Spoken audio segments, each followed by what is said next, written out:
Hello, and welcome to the Investor Guys Podcast, the ultimate podcast for serious real estate investors in the know. Join your host, Bill Barnett and Kevin Mills, as they share their expert insights, strategies, and tips to help you succeed in the world of real estate investing. Get ready to level up your investment game with the Investor Guys Podcast. And now, here are your hosts, Bill Barnett and Kevin Mills. Hello and welcome back to another episode of the Investor Guys Podcast. And in this particular show, Bill, we are going to continue with what you're looking at for property. We've been saying for rehab, okay? But really, this is what you're going to look at for every single property that you're going to physically walk and take a look at. Because whether you think the property needs rehab or not, okay, there's a possibility that there's something that maybe the owner didn't know about or the owner didn't disclose that you need to be familiar with. And you want to know before you even waste your time with having a property inspector go out or anything else. Property inspectors aren't free. Okay. You absolutely should not buy a property without having an inspection done because that's insurance for you.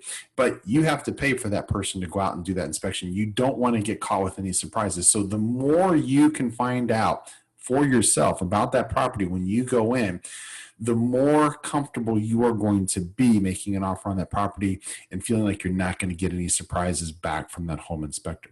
So every single property, these are things you need to look at, but especially rehabs, these are something that you need to put together for every single potential rehab, because a lot of times when you go into a rehab, a lot of times you just say, yeah, I'm going to need this, I'm going to need this, I'm going to need this.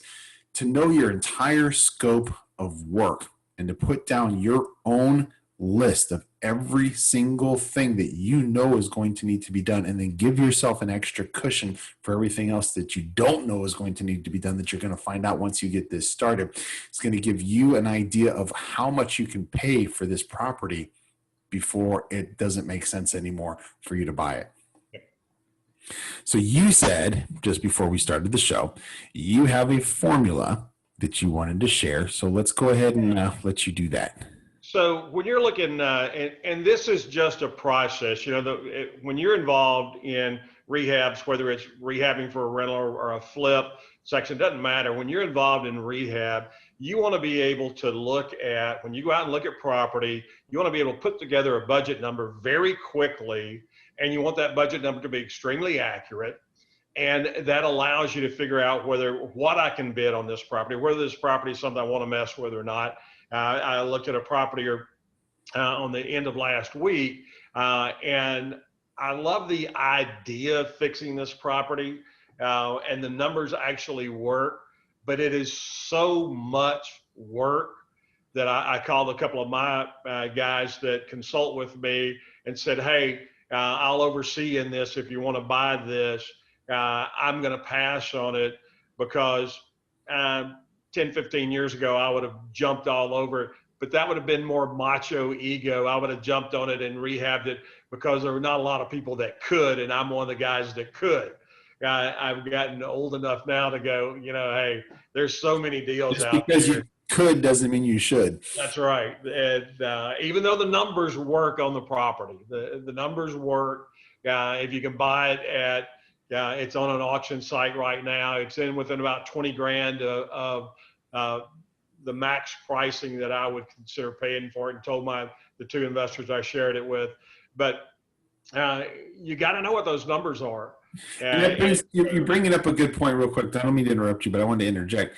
Consider when you do this, when you have a longer project, you've got cost of money. Okay. So you have the holding cost for your investment. So you've got cost of money you have to factor in, and you have your own time that you have to factor in too, because that means more trips to the property to find out what's going on. That means more time making sure that you've got phone calls in and inspections done and everything else. So factor all of those things in too, because all those things aren't free. You may think they are, but they're not free.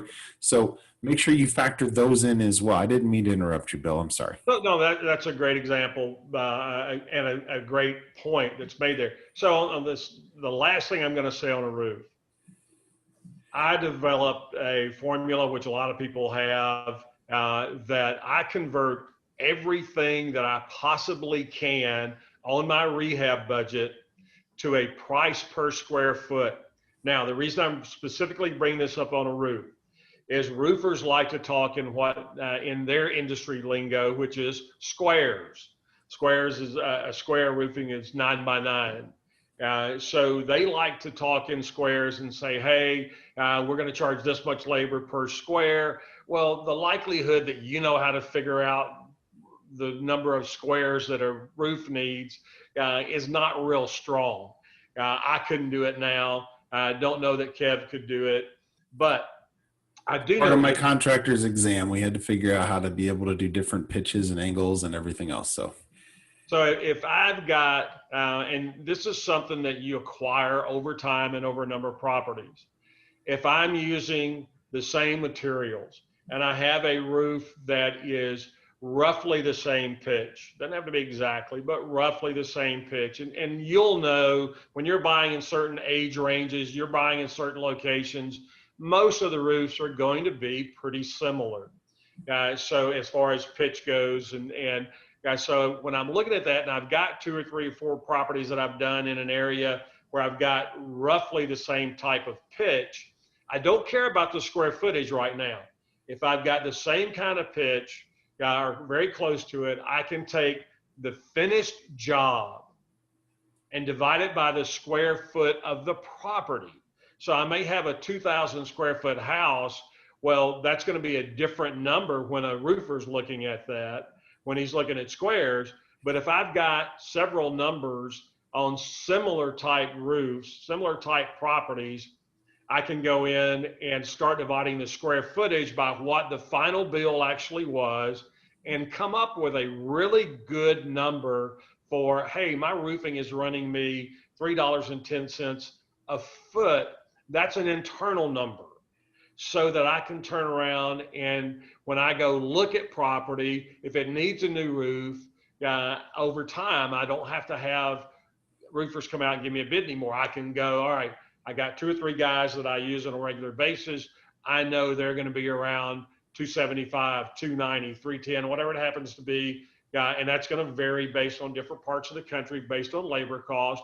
But for me, that's a number that I can use here in this market, but that formula you can use in any market. yeah, So and the prices do change from market to market. We're up on a break real quick, but we'll be right back with more on that. It's a lot of good points still to bring up on that. Awaken your potential and harness the strengths of your inner self. Online courses that you complete at your own pace. Set and achieve all of your goals. Packed with an ever-growing catalog of information, resources, learning programs, weekly recorded coaching sessions, podcast, posts and more to keep you on track for your best life. Because the only person who can guarantee your success is you. www.reallyKevin.com.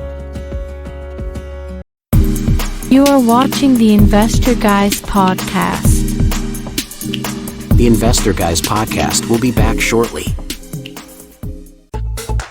Absolution X. Lifestyle apparel like no other. Only at absolutionx.com. Get yours.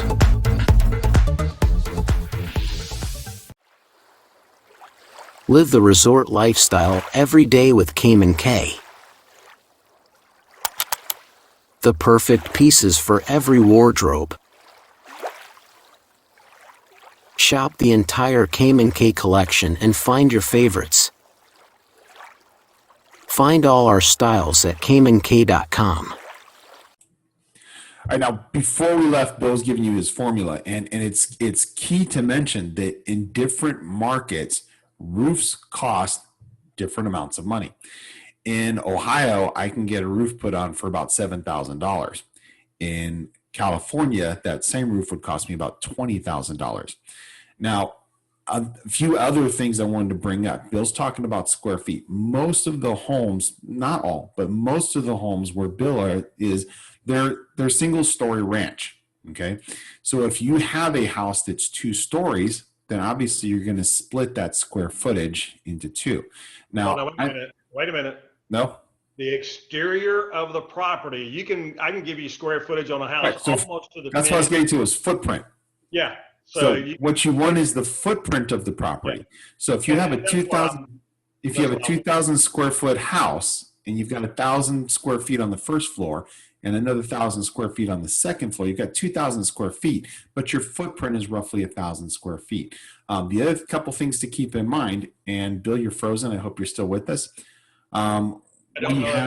We have some houses that have split levels. So you'll have a first floor that takes up the entire footprint and a second floor that doesn't take up the whole footprint. So what you want is still, there's roof on the entire footprint. So you need to calculate what your footprint is. Now, Bill, you may or may not know this, but there are some pretty handy tools available on your Android and your iPhone where you can actually hold the phone up to something and get a measurement. All right. So I can hold it up to the pitch of the roof. Like in Ohio, the roofs are pitched really steep because they have a lot more snow. In Texas, they're a lot more flat because they don't have as much snow. And the ranch. So if you can get the measurements of each one of those lines for your angles, you can also better figure out. So in Ohio, your formula would have to be adjusted because the roofs are so much more pitched. There's a lot more roofing there. So I can show you here literally with an example of my hand. So if the roof is pitched like this, okay, versus like this, I've just lost all of this that I didn't have to use. So we're going to have more roofing on a more pitched roof. So understanding your market or the market that you're buying the property in is going to help you with a lot. Now, again, apples to apples, where Bill is, the properties are mostly the same. Okay. In Ohio, where we're buying these older Section 8 properties, the properties are mostly the same. So we can take those apples to apples and apples to apples in the different markets. It's apples to oranges in different markets. But as long as we know, and it behooves us to make sure that we know for those markets, because this is money that's going to come out of our pocket if we did not calculate it correctly for when we made our offer. Bill, you keep So that's locking up on me. Freezing. That's okay. I can still hear you. That's one of those things we about beat roof to death. Same thing foundation wise. Until you get really comfortable with the contractor that you're using, again, the number one rule, always, without exception, lifetime transferable warranty. Then ask about how old they are, because if you got a 3-year-old company, their warranty may not be real good. The guy that I use came from another company that I had used for years, that they've been in the market for 70-something years, and then he split off and did his own thing, but he was the number one guy at the original company. And because we had such a long working relationship, I followed him. And I've been using him for about 15 years now. So, but you got to get your costing, and foundation is something that can go crazy number wise. When a company comes out to give you a bid, you have to make sure you let them know you're an investor. This is not an insurance claim. And I'll give you a prime example of this. I did a property over in Arlington, Texas, where the original bid, the first bid I'd gotten on the property, I failed to say to the guy, this is not an insurance claim. And it was the first time that I had used this guy or had attempted to use this guy. And the bid came back at $40,000. And I just laughed and I said, I'm sure whoever typed the bid up, typed it up incorrectly and we're simply a decimal point off. No. And I went, okay, well then put the crack pipe down. I'm not going to pay 40 grand on this house. I'm an investor. And as soon as I said I'm an investor. I lost you there, Bill. So I called him back, and as soon as I called him back and told the guy, this is not an insurance claim, I'm an investor, that changed the conversation 100%. So make sure you're identifying yourself as an investor so that they don't, all contractors try to milk insurance companies. I know that's painting with a broad brush, but they milk insurance companies horribly. So let them know you're an investor.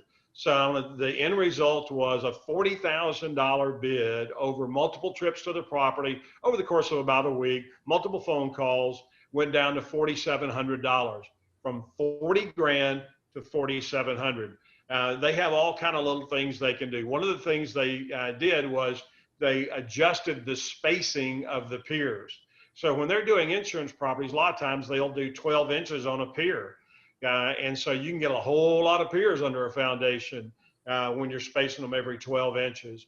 Well, they easily say we can go to, and the guy kind of winked at me when he says like, hey, look, we can go to 16 inches and it not affect the stability of the property at all. And I'm like, okay. So immediately when they did that, they cut a third of the piers out right there. Ultimately, everything's going to end up breaking down to a cost per pier. And so then I'm looking at, what's the number I need to secure the property, for the property to be able to handle inspection, and for them to be able to, they're not going to cut it back so much that they're not good with their warranty. I always want to make sure that that warranty is valid, and that they've done enough work that they feel comfortable with the warranty. And that they're going to make a profit, because nobody's doing this for free.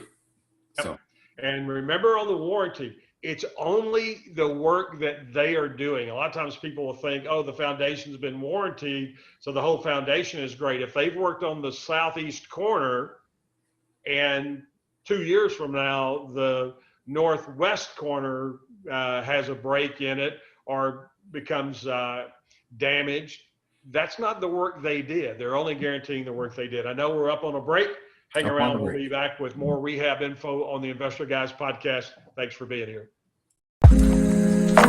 Thank you for watching the Investor Guys podcast. Absolution X. Limited editions. Lifestyle apparel like none other. Get yours today at absolutionx.com. Live the resort lifestyle every day with Cayman K. The perfect pieces for every wardrobe. Shop the entire Cayman K collection and find your favorites. Find all our styles at caymank.com. reallykevin.com. Weekly recorded coaching sessions. Learn, grow, find resources, opportunities and more. You'll find it all at reallykevin.com. and we are back. Last segment of this particular show. And you know what? I think we're going to do multiple shows on different things. Gosh, yeah. Because we pretty much just focused the last two shows on foundation and roof. Now, a quick tip I want to give you that's kind of related to all of this in general. Most states will allow you, even as an investor, but especially in your own home too, but as an investor, because you own the property, you can be a owner contractor on your own property. So when you are an owner contractor, and it's good just for the learning curve, if nothing else, you can actually go to the permit office. You can submit the work for the permits that you need to do. You can sit down with the people who are going to be handling the permits. You can do all of that. You can put your name on the project as the owner contractor. So when you contact any other contractors, let them know that you are subbing this out as the project manager contractor, as an owner contractor.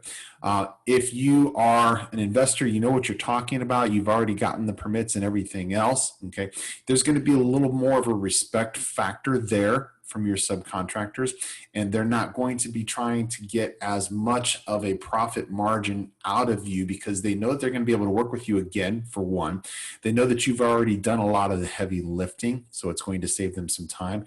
And you're the project manager, so you're able to do a lot of the management, a lot of the organization, and even the scheduling, which is going to make it easier for them as well. So consider doing that if you have those expertise. And it's not like a college course type of expertise. It's a lot of experience basically that you need to have for yourself to understand what goes through. You may decide at some point that you don't want to do that. You may decide you want to turn it over to somebody else. But understanding what your contractors have to go through is also huge in being able to get these projects done and understand how much they're charging you and what they're charging for, and whether that's a realistic charge or not. Other thoughts, Bill? Well, and a realistic time frame. Now, one of the things I like to push my contractors on, and it's just one of those things you learn from doing property through the years, is again, we write out a scope of work, and on a bid basis, once they sign, and I don't have them do a separate contract, I have them sign the bid, because once they've signed the bid, that in effect is a contract. But I also want to make sure that they understand, and you have to cover this or you'll get bit by it somewhere. When you come in and start my job, you are on my job till my job is done. You don't want to get into a point where they come in, they work for, maybe it's a 7 or 8 day job. They come in, they work for 3 or 4 days, and then they go off and do something else because they got another chance to get another job done. Well, they know they got your job going, so they can go start this other job and secure that work as well. So I always make sure that we're on the same page here, that you have to finish my job before you go gallivanting off and doing something else. And money up front, I don't give people money up front. You want to know how you don't get screwed by a contractor because you paid them money they didn't get the job done? You don't give them the money. Right. Now, Period. that's another important thing to remember. A couple of points here. If you're the owner contractor, then you can go ahead and order all of the materials yourself so that they're ready for them, so you don't have to advance the money for materials, because I've seen people getting taken just for the money that they advanced the contractor for the materials. Now, Bill brought up a point. Make sure that they understand that this is their project and this is the project they've committed to, but you also have to commit to the contractor. And I can tell you this from someone who has a contracting and a building company, okay? I will have clients drag their feet and waste my time because they were supposed to provide this, or they were supposed to provide or that, or they were providing a subcontractor that they did not want to hire through me, who did not do their job yet, or who has not even shown up. So my days down while I'm sitting not working, okay, that's money lost and time lost for me, especially if I've got other projects that I could be putting my guys on, or I'm turning projects away because I'm working on the particular project. So make sure that this is a two-way street and that you are also making everything fall into place for your contractor. And I'll tell you a great way to, if you have a contractor that wants to, hey, I'm going to take the next couple of days off, and it's middle of the week kind of stuff. You're like, well, what are you doing? I just take a couple of days personal stuff. You got another job going on. I'm not good with that. And I had a guy do this. This is how I learned it. I need to take a couple of personal days, but it was in the middle of the week. Well, he had something else he could go do, and he did that. And so it came up the next time, and he said, hey, 2 or 3 houses later, I need to take a few personal days. And I said, okay, so we've gone down this path before. Understand this. My money cost me on that particular property, it was like $86 a day, the cost of funds.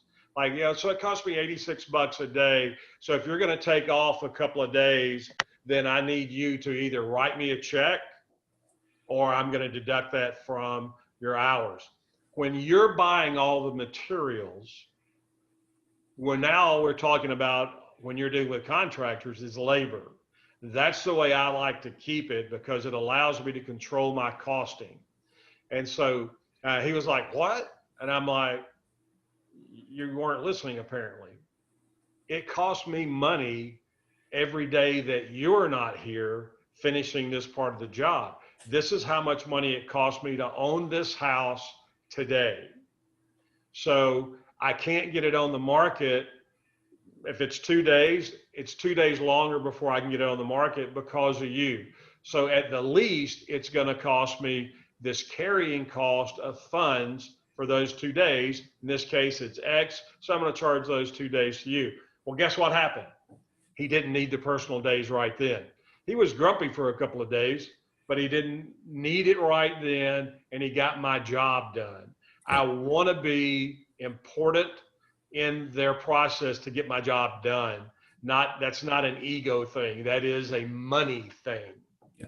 There's something else to remember. It's called performance. And with my building company, we did a lot of a lot of high-end clients, but we also did a lot of state projects and government projects. They're called public works projects. We have a performance clause in there that we have to complete the project by a certain date. If we don't perform that, then we have to either post a bond to pay for our overage costs, or we ourselves have to pay for that overage cost. So different requirements. A lot of times they will require us to have a performance bond that is an insurance policy against us not completing that work by that time, or it's going to come out of our pocket in other situations. So make sure you hold your contractor to that same standard. Say, give me a date, an absolute maximum date this is going to get done. Okay. And if that date isn't acceptable to you, let them know that I can't wait that long, or go with another contractor who can give you a better date. Okay.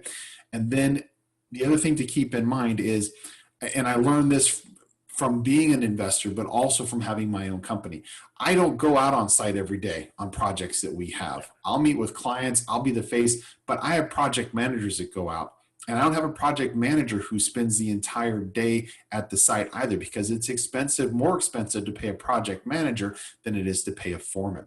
So every single crew has a foreman. That's a person who's in charge. And if you're hiring a contractor who's just one person who's doing your entire job, it's going to take you longer. You want a contractor that has a couple of guys who are working for him. If he has two guys, one of those guys can be the foreman. Okay. Usually it's going to be 3 or 4 guys. One of those guys can be the foreman, and then he's the project manager, or he has a project manager who's going to interface with that foreman on a daily basis, if not a couple times a day sometimes, to make sure that everything is going the way that it's supposed to go. And this is a business. Remember, if you run this like a business and you put everything into place, it is going to run more smoothly.